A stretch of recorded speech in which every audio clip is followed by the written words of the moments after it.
Bien, bonjour à tous, bienvenue sur Kandandombe.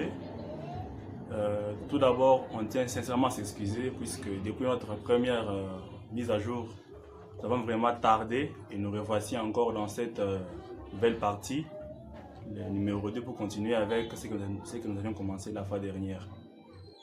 La fois dernière, nous avons parlé sur l'homme, pour savoir d'où venait l'homme. Et nous avons d'abord évoqué les cas scientifiques.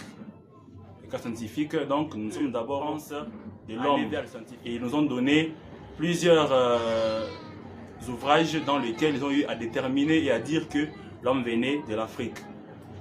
Nous avons parlé de Yves Coppens, nous avons parlé de Louis, il y a eu plusieurs personnes qui ont eu à parler sur l'homme.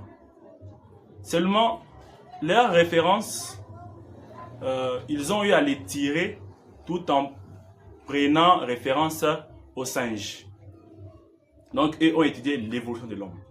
C'est-à-dire, ils ont eu à parler de l'homme, mais tout en se référant aux singes ou aux primates.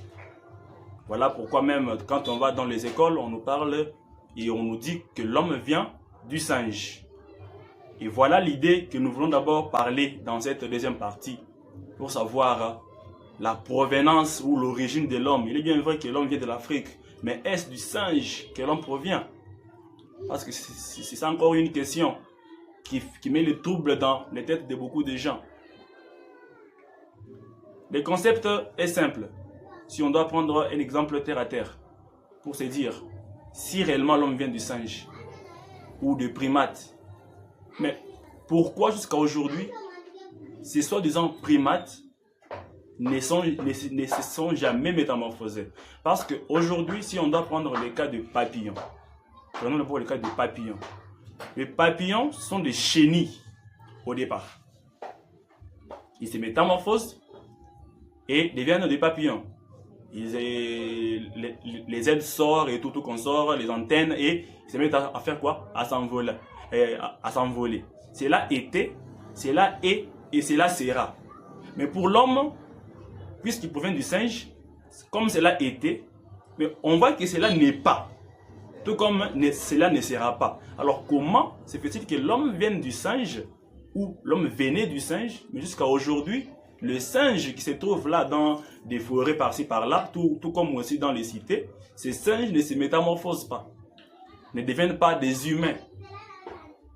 Ça fait de cela au moins plusieurs milliards d'années, plusieurs millions d'années, que l'homme est ce qu'il est. Et que le singe est ce qu'il est, mais rien du tout. Rien ne change du point de vue apparence. C'est pour dire que l'homme, d'après ce que les scientifiques ont dit, la vérité est qu'il est bien vrai que l'homme a pour origine l'Afrique. C'est le berceau de l'humanité. Tous sommes africains.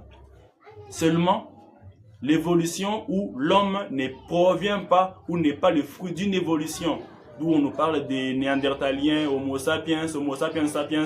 Voilà ce que nous voulons rectifier dans cette deuxième partie, pour dire l'homme ne provient pas du singe, puisque si tel était le cas, il fallait certainement qu'un singe, hier ou aujourd'hui, il fallait que l'on voie un singe sortir des brousses, lui dire que non, mais voici, je suis maintenant homo sapiens. Mais depuis que le singe est ce qu'il est, il ne s'est jamais métamorphosé parce qu'il n'est pas destiné à devenir homme. Alors, d'où vient réellement l'homme?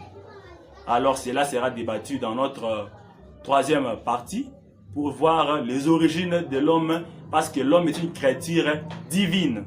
Et là, nous allons maintenant évoquer le cas de la divinité pour pouvoir démontrer d'où vient l'homme.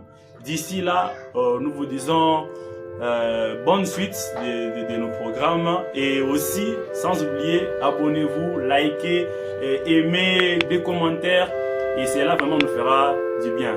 Et moi je vous dis à plus pour une nouvelle émission sur l'origine de l'homme.